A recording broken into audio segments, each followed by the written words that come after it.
peace and blessings. Welcome to the Modest Beauty Podcast, and also welcome to season 2, which is my first episode. And I actually wanted to open up with my first episode on location. So we're actually in the studio. I think you've seen this place one time with my my real sister. And today I invited a young sister of mine, Amirah Myers, who is 19 years old, young African-American Muslim woman who is a henna artist and within this DMV area. And those of you who are not from the DMV area, it's DC, Maryland, and Virginia area, or the community here. Welcome, Amirah Myers. And with this, I'm actually going to have her introduce herself, tell us what she does, who she is, and how she has come about so far to do what she's doing. And we actually have a special treat today because she's actually going to do mine. So those of you who see the ash, because I was trying not to put anything on my hands because with all the lotion, everything doesn't do well with henna. Am I right? Yeah. Right. So anyway, we're going to get started. I do have some questions to ask. We're going to do some henna and questions all at the same time. Those of you who are interested, please leave comments and leave us some love below. All right. So let me move this down so we can actually see. All right. Let's move it up a little bit. Okay. So tell the audience about yourself and who you are and what you do. Okay, so my name is Amirah Myers. I'm 19. I currently go to Towson, majoring in criminal justice, and I do henna on the side. It's like a little side hustle. Then, like she said, the DMV. It's basically like a form of art.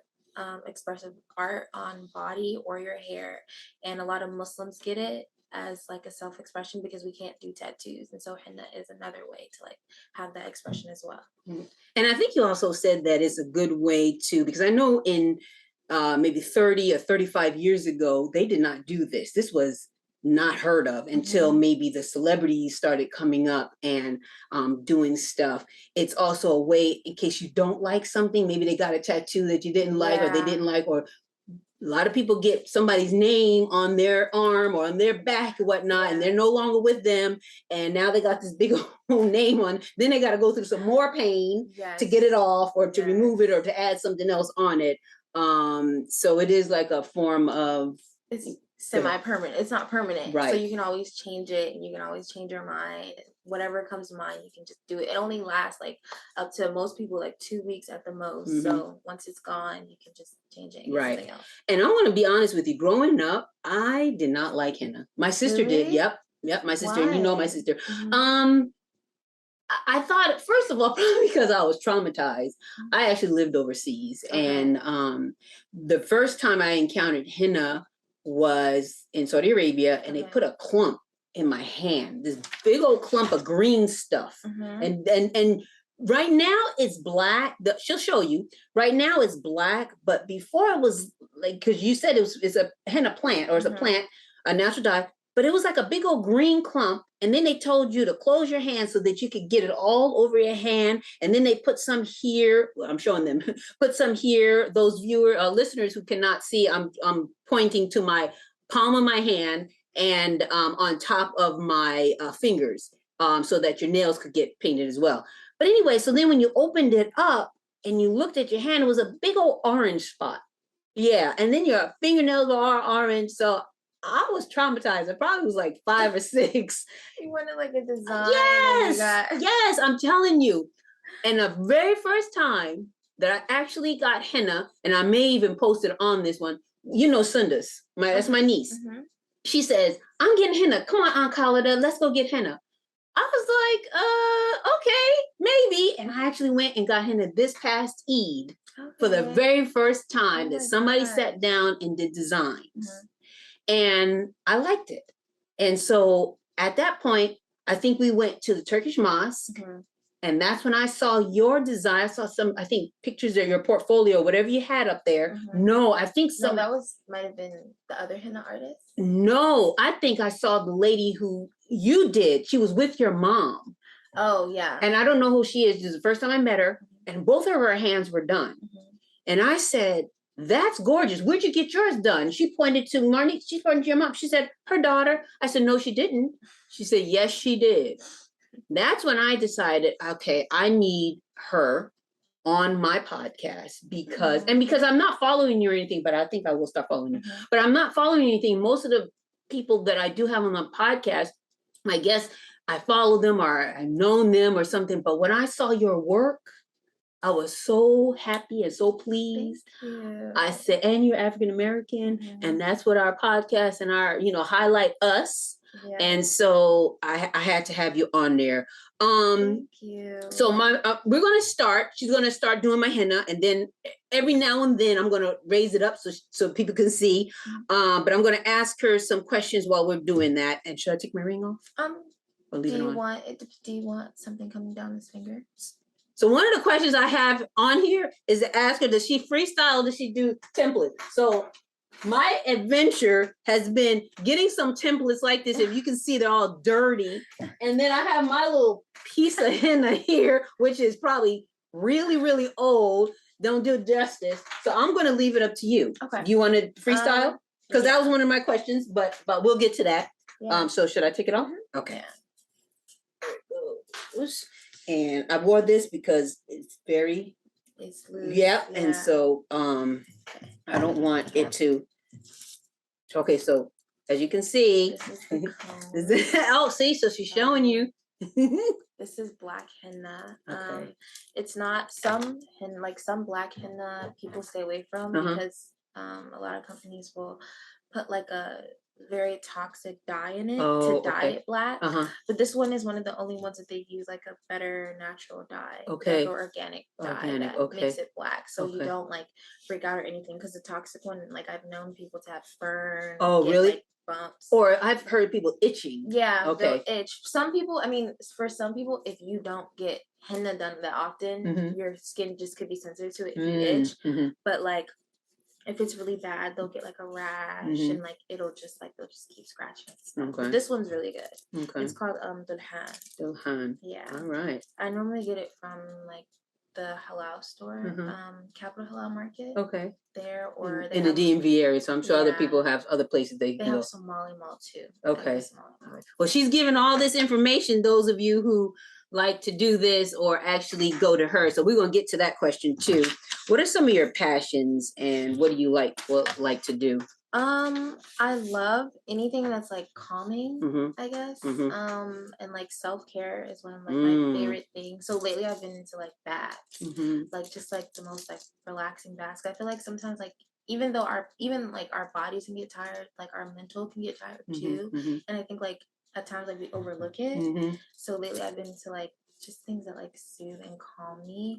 But I also love painting. Nice. I'm not like an artist, right? But like just looking at something and then being able to like create it or your own version of it, I love. So I think that's also why I like doing henna. I was going to ask you, is this considered calming to you? Or yeah, no? It is. It is. On yourself? Okay. But only when it's not around Eid. Okay. If it's around Eid, I'm really like stressed out. So that's my question right here. So, okay, well, so when you are with your customers, how long does it normally take you to apply henna? And how soon do you do it before Eid? Because I know these people are serious about their henna. Normally, I start like 3 or 4 days because, like a lot of people they have to like do a lot of cleaning and cooking and stuff like that. And so they're constantly like washing their hands. And I just tell them to just come to me a couple days before. So 3 to 4 at the most. Okay. But people normally wait till the last minute, like the night before. And are you usually up until like 3 or 4 in the morning doing henna? Yep. Yeah. I mean, I read that. You said that. I was like, no, that can't be true. Yeah. Well, but you got to get up the next morning, go to Eid prayer. I literally just end up staying up for Fajr. But most of the time, actually, I normally end up staying up for Fajr, like just staying up and then just getting enough rest. But Like last Eid, someone stayed over to get it. They stayed at my house like overnight just to make sure that they got it. Wow. Yeah. Wow. And how were you exposed to henna? And when were you exposed to henna? Just like going to the masjid so much, I guess, when I was little. Okay. But and you saw other people with it Yeah. on, or I saw other people with it on, but I never used to get mine done because like I'm very particular, and I didn't like how this is bad, but I would look at the design and be like, okay, that's not how it's supposed to be. I think that was just something in me, and so instead of like, going to someone else, I was just like, let me just learn how to do my own. And then once like I practiced enough, I think it was like my mom and my friends, they were like, wait, like you can actually do henna, But yeah, just being in the Muslim community a lot. And then I also have a lot of friends who have foreign parents or they're from overseas. So like for African Americans, it's not necessarily our custom. No, it isn't. But we've learned to adapt it. We've learned to do it during the Eids. And those of you who do not know what the Eids are, the special holidays for us, and also weddings, we've learned and adapted the practice as well. So it makes it, I guess, a part of our Islamic culture. Yes.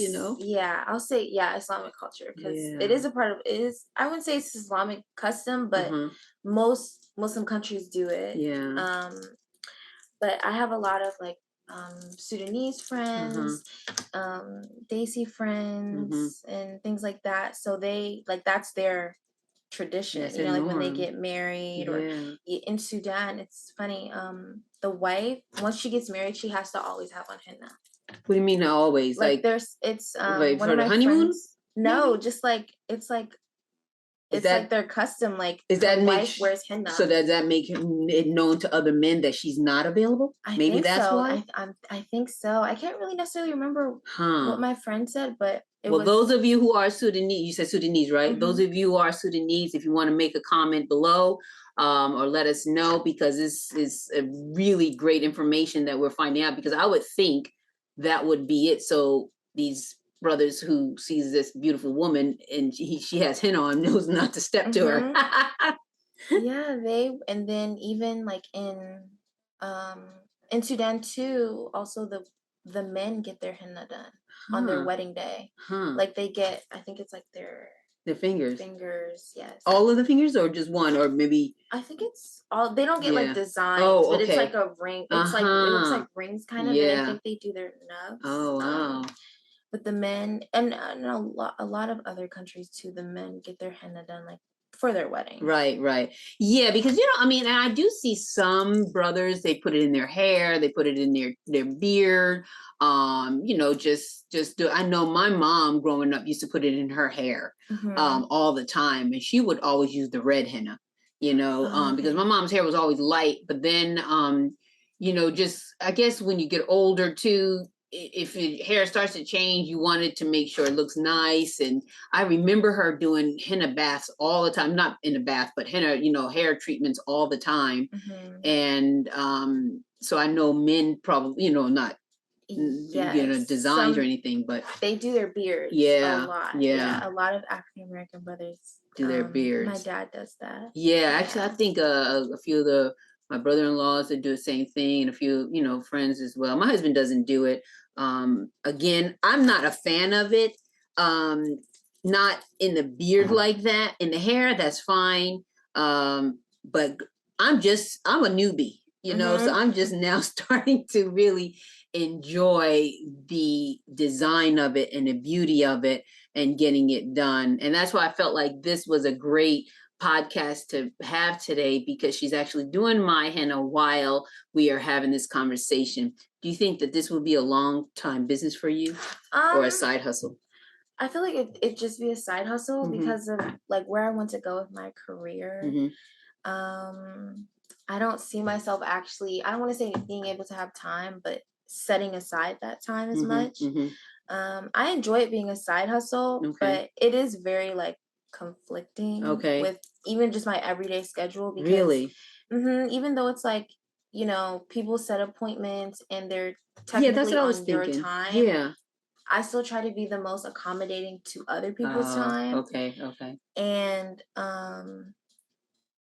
I just also with school too, Mm-hmm. that's my main Mm-hmm. focus. Mm-hmm. It's really hard to like do both of them together, Right. which is why like mostly I do them during the summer, Uh-huh. or like I have people plan with me way in advance. Okay. Or try to, because it gets really hectic. Like it doesn't seem like it does, Mm-hmm. but And that's what I would does. think, but because I'm not in that part of the business, I don't understand it. I would think it's almost like a hair salon or a waxing company where you would go and make an appointment, like you said, and you're only open from, you know, these times to these times and these days, and that's it. Because I know a lot of times my dad would only open, he was a hairdresser, my dad only opened up the salon basically for me.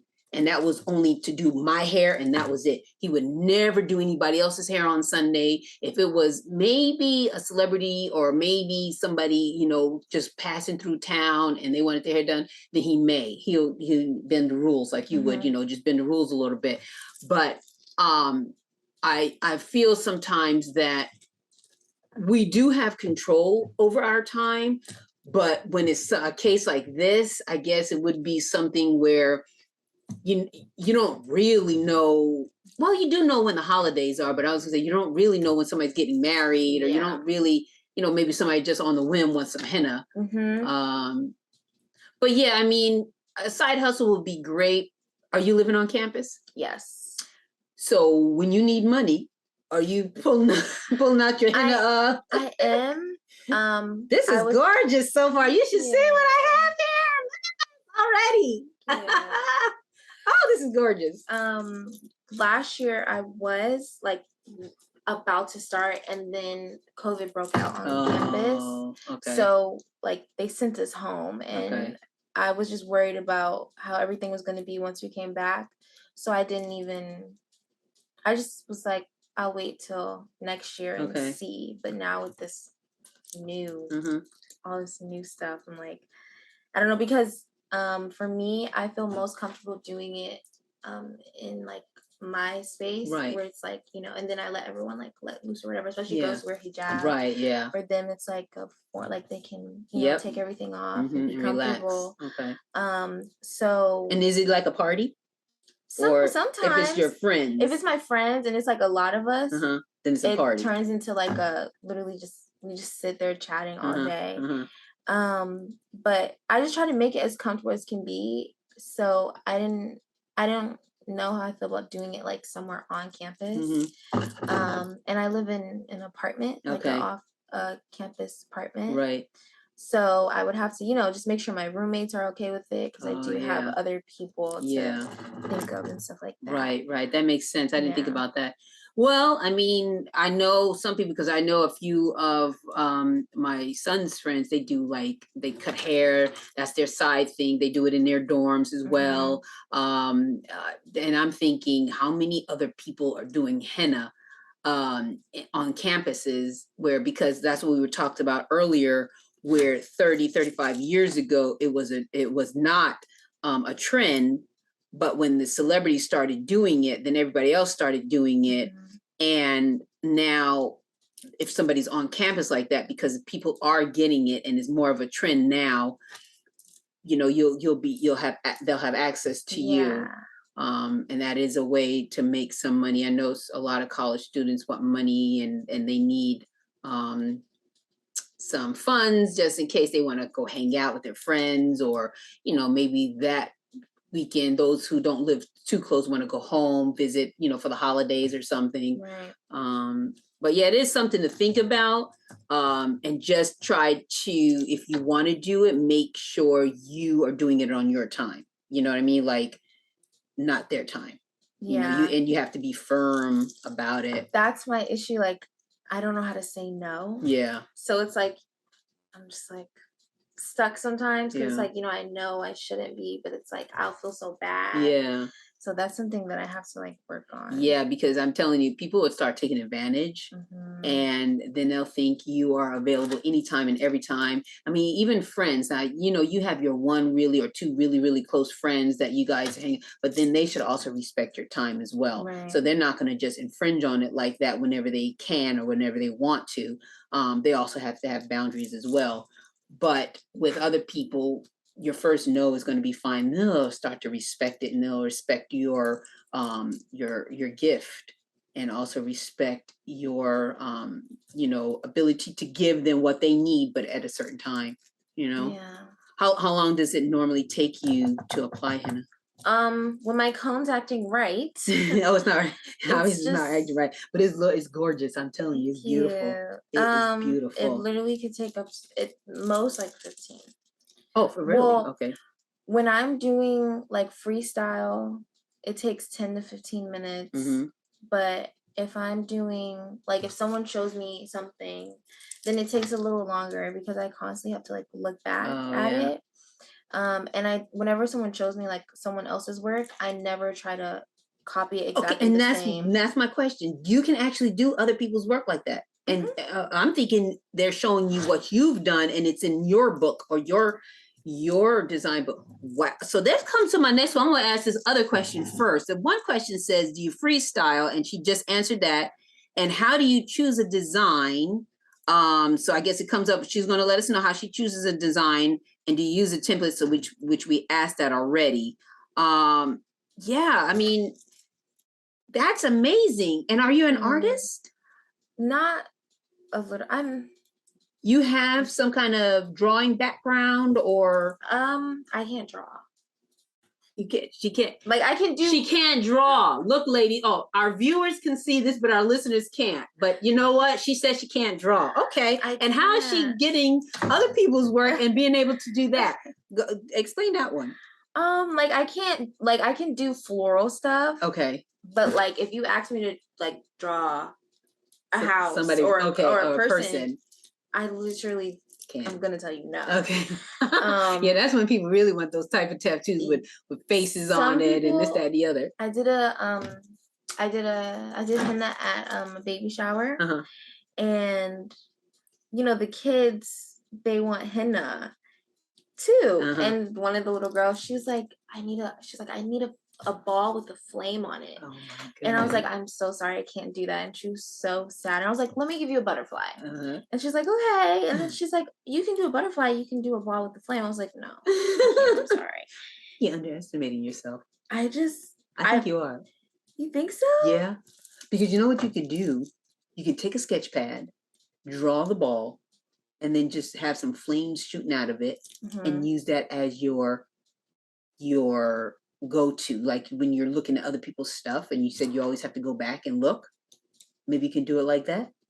That makes sense. Yeah. I mean, it's just an idea. Or now that we have our phones, get on Google Images, get a picture with a ball and a flame on it, and just and get that sketch pad, or that there's some I've seen it in the art stores. Well, from New Jersey, we used to have a big old art store we would go to. It's like tracing paper. Oh, I know what you're talking about. You trace it from your phone, because everybody uses phone. Or bring a tablet. Start bringing tablets now, because they're bigger now. And get it off your phone and trace it just like that, and boom, you've got your go-to, what you're looking at to make it. I could start doing that. I get so nervous. Like when it's something like, if it's out of my comfort zone, I tend to like shy away from it instead of like testing it out.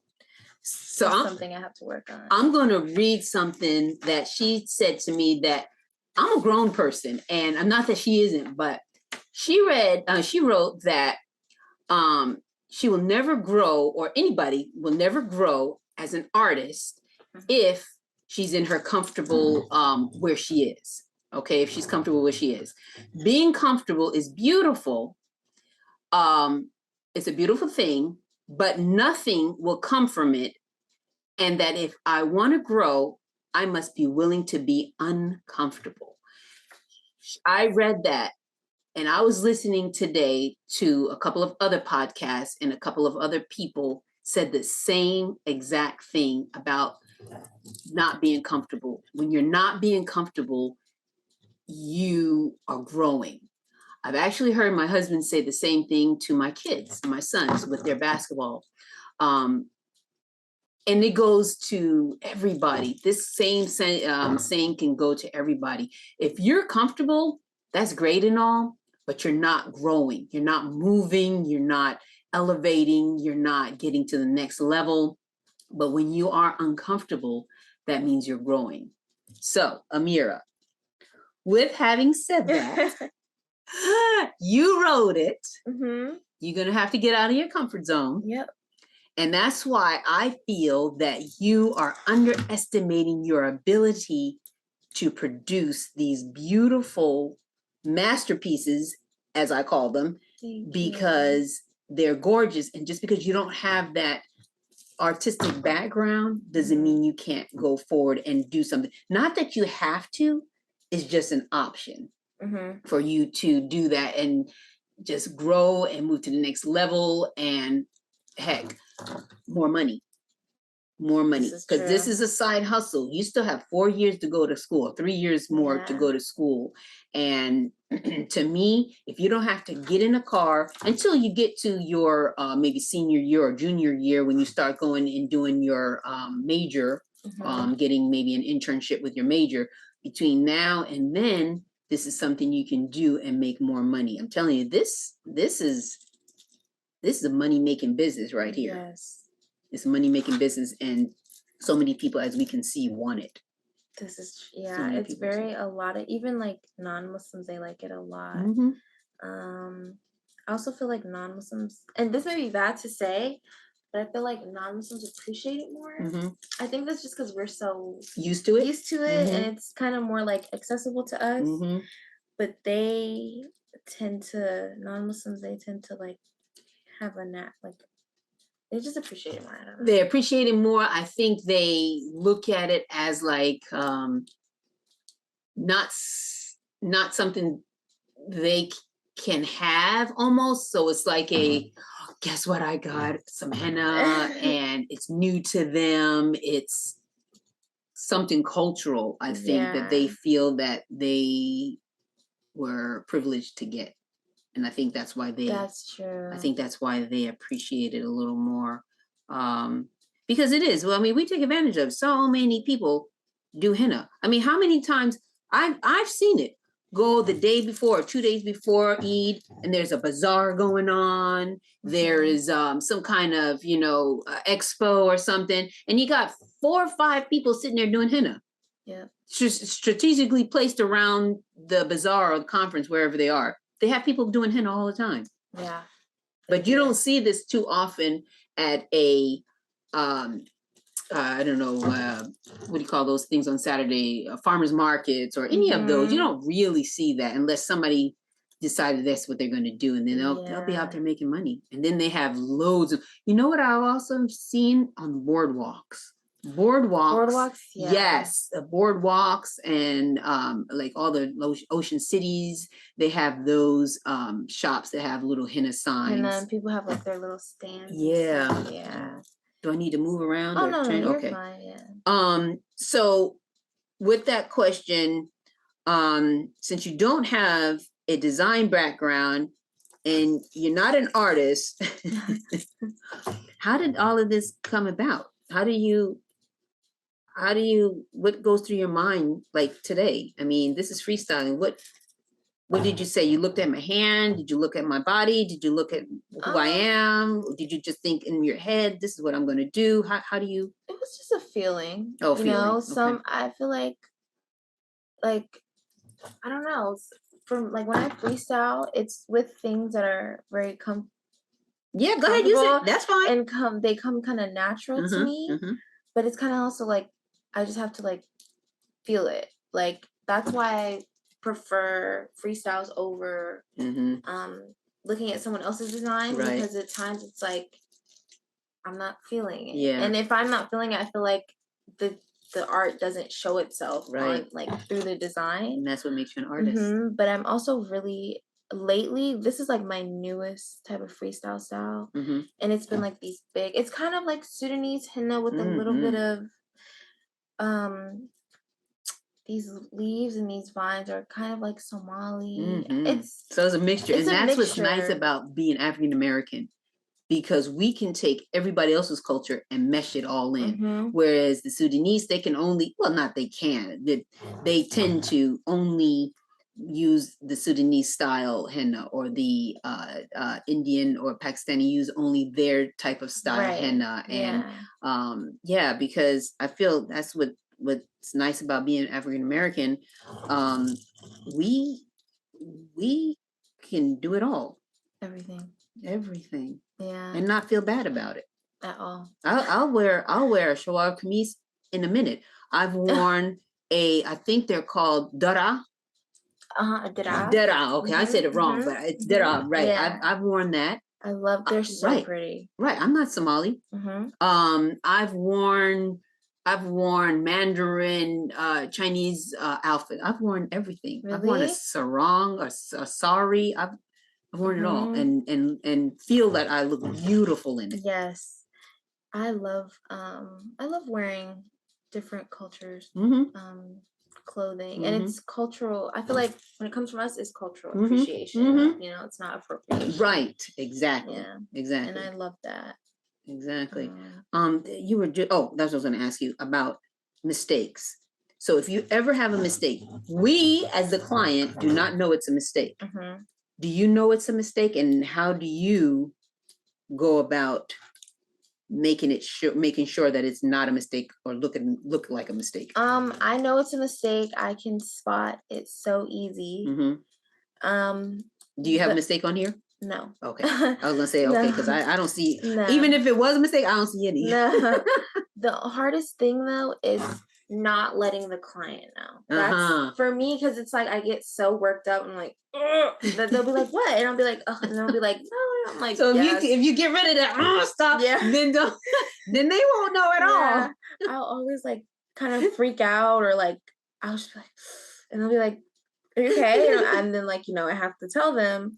But a lot of the times you just add on another design, or you go in and try to like with like really thin henna, and you just clean it up. Normally I don't make like huge mistakes.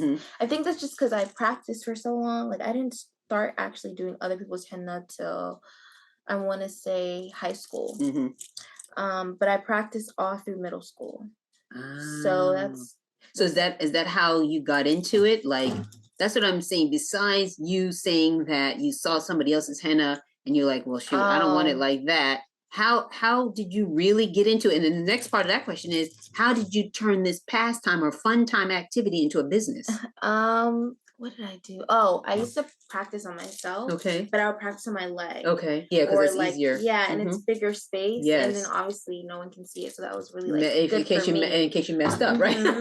And then I used to also in school, I went to El Huda school. And throughout all the way into okay. I went for like 2 years of elementary, and then I didn't go back till high school. So I graduated high school from there. Okay. But I literally used to just like sit in class and in my little notebook just doodle all the time, but I would save it and I would take it home and then like take out henna and practice it on me. But when I was younger, it was obviously under supervision because henna can stain. Yeah. And my mom, like, we had a lot of like white furniture. Oh yeah. So here too. Gang, yeah. I put this stuff on the floor because I got white carpet in here. Yeah, my mom did not want anything happening to the furniture. That's right.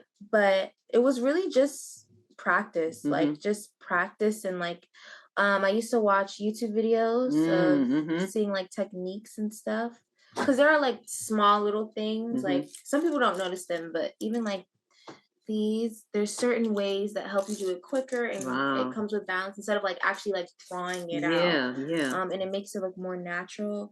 So just things like that, like watching YouTube videos too. I didn't watch YouTube videos for too long, but when I was first starting out, and then it was also like looking at other designs and kind of trying, like first it was trying to perfect them, and then also after that, it was trying to like find my own, um, I guess find my own form of expression within like a design that I was copying, because you never want to actually Copy fully somebody copy else. somebody Right. else's work Right. unless you're going to like credit it or anything Right. like that. Even then, it's like Yeah. no. Yeah. I get it. But really, it was just practice, Mhm. and then I think I'm trying to figure out the first time that I Started charging, or at least turned it into a business. Yeah, I think it was PGMA. Okay. It was, like, alhamdulillah, I have really like a good support system. And Mhm. so they always like put in a good word. Okay, good. And they had henna. It was one of the last nights of Ramadan. Mhm. And they were like, oh, we need more henna artists or whatever. And one of my friends was like, Amirah does it. And they were like, okay. Again, you didn't credit yourself. You're like, Nah. no, I don't. Yeah, I You're was gonna like, get out of that. We are I gonna didn't get out want of that. to. Yeah. And I stayed till like 1 a.m. and I think I made like $500. Oh my goodness! Yeah. It was like my first, it was one of the last nights of Ramadan too. Wow. And so then it was like, and then obviously people are seeing your designs on Eid, so they're like, oh, who did your henna? Right, right. So then it was just, it's really word of mouth. Like Mhm. that's what my business has been this entire time, because I don't have a page. I mean, I do post henna on like my personal Your personal Instagram page, right? but even then it's like I don't have a business page or a business card. Because I don't think that's what you were going for. No. And you're still really not going for that. Nope. Because you really don't want it to be a business like that. Yeah. I'm comfortable with the word of mouth because I see how well it does just based off of that alone. Yeah. But yeah, that's really, word of mouth is really it really helps a lot. Huh. And that's from then on, that's when you started business, because somebody else actually put a word in, said Amirah does henna, and then you started from there, and then from word of mouth there is where, and you just came up with your prices then, or how did you? I went and asked other people how much they were charging, and asked people what they're comfortable with. I think that was also like, I pay attention a lot to my surroundings. Mm-hmm. And when I would see other people get their henna done and you would hear them complain about, oh, this price is too much or blah, blah, blah. Right. Things like that. So I think I started like with all kids were 5 and then all hands were 10. But then like as I got better too, because now I'm practicing on people, it was like, okay, 10 is not enough for your work. Right. So I raised them up just a little bit. Okay. But I'm comfortable with the prices that I feel like they're really good and reasonable. And nobody tries to like say, oh, lower it, whatever. But if I do something small, I'll definitely lower the price, because I'm not like, if hands are generally 15 for me, right, and someone just wants like 2 or 3 flowers, I'm not gonna make them pay $15 for that. I feel like that's not too much. fair. Yeah. So it's like, I don't know, it's all a balance. Right. But and how long does the henna last? Henna normally lasts up to like a week or 2 weeks, depending on how much you expose the area to water. Okay. This henna necessarily, like this brand, there's like mixed reviews about it. For me, they always last long. And I think that's maybe just because also it's not just about like whether or not you're wetting it, but how long you keep it on after it dries. So I normally will leave it on for the rest of the day. Really? And let it flake off? Because I've seen it flake off places, and really? Yep. I just do that because it's like, do you have tissue? Oh, sorry. Yeah. Oops. Let me give you. I'm gonna give you. Oh no, I don't want to. Can I give you? Thank you. Yeah. Okay. Thank you. You're Sorry. welcome. Nope. Because I would have to get up and go get one. Oh no. Yeah. Normally, I just let it sit all day, and that's the best result. Really? For me, like if you were to take this off right now, this wouldn't even last you till tomorrow. Well, okay, so that's probably what happened. I went with my niece it was the day before Eid. We went to a bazaar, and right before we left, it was hot that day too. Right before we left, it was dry already. I mean, fully dry. And so it had already started flaking off. And when I got home, I went ahead and just, flaked all the rest off. I didn't put anything on because I heard there was something you could spray on it or put on it or something. I didn't put anything on it. I went ahead and just peeled everything else off. But then that evening I washed dishes. And this, grant you, this is supposed to have lasted to me until the next day at least dark. Mm-hmm. By the time I got up the next morning and got dressed for Eid and stuff, it was kind of faded. Yeah. I mean, it was not dark, and it wasn't dark like when you have it on and you're just peeling it off. It was dark after that, but then it just faded. Yeah. Yeah. In 2 weeks, that didn't last 2 weeks at all for me. It was like 2 or 3 days, and it was all off. Some people, I think it also depends on our skin too. Okay. I think it all like how it reacts to it and how it responds to it. For me, because I get it so much, it stays longer too. I feel like that's one of the things. Right. So my mom, she doesn't get it often. So when she does get it, it doesn't stay long. Even if it's like, okay, it stayed long for me. So I think that's also it too, like our skin and our bodies.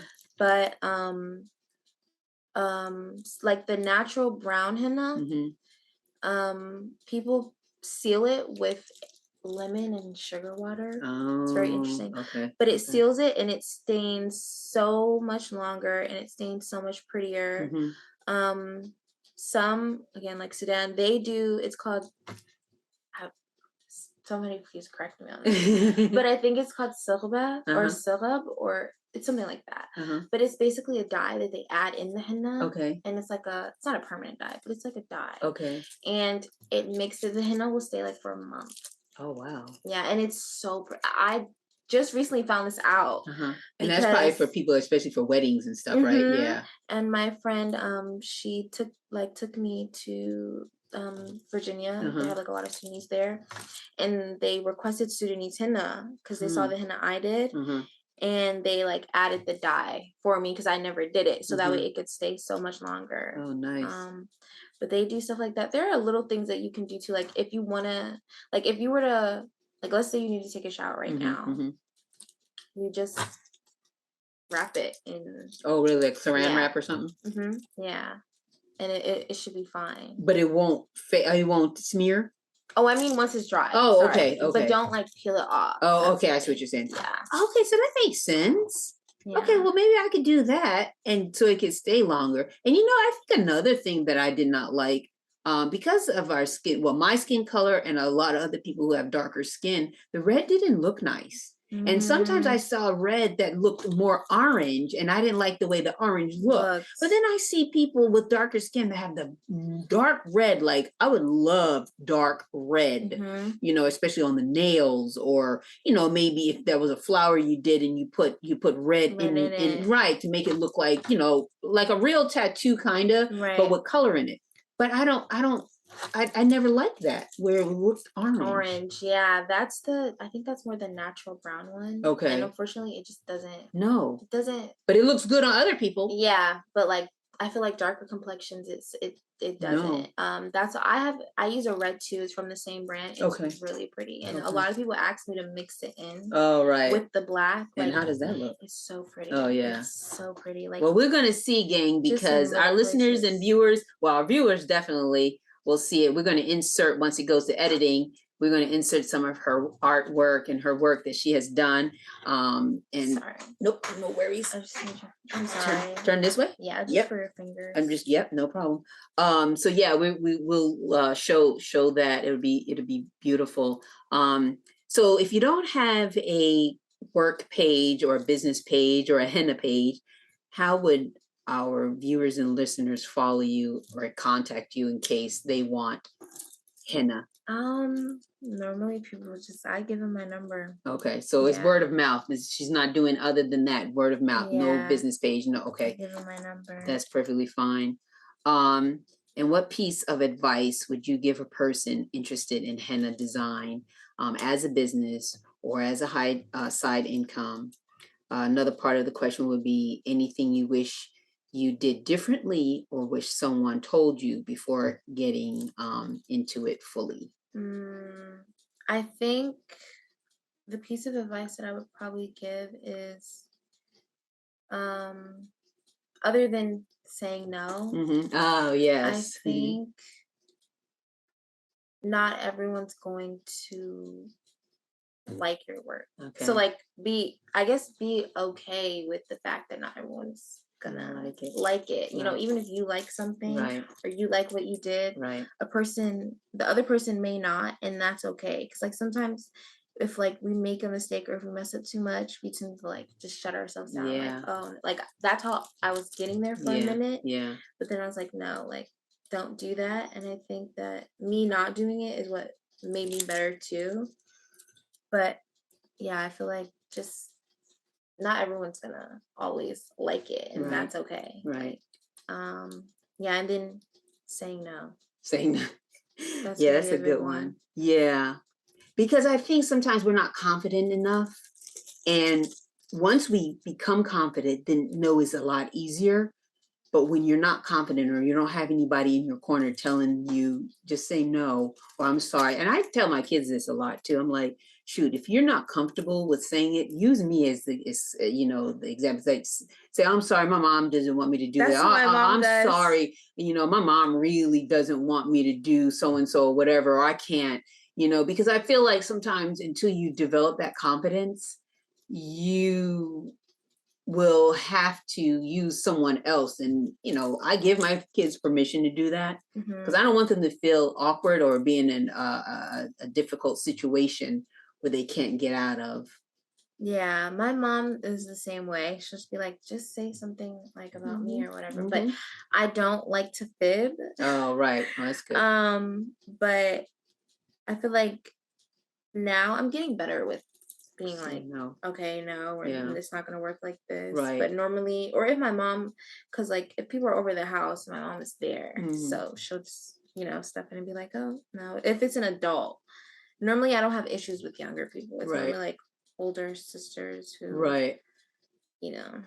infringe on your time, infringe on your work and what. Yeah, I get it. So it's like, just be like, oh no, sister, another time or something. Yeah. Yeah, no, that makes sense because because it's not like if this was a passion of yours that you wanted to do and you started and wanted it to become a business, then that would be something else. And then you would conduct it a different way.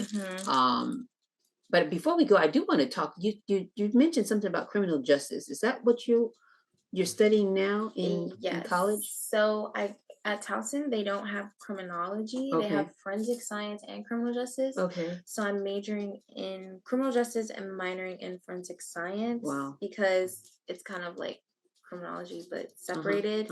And then I'm studying psych. Okay.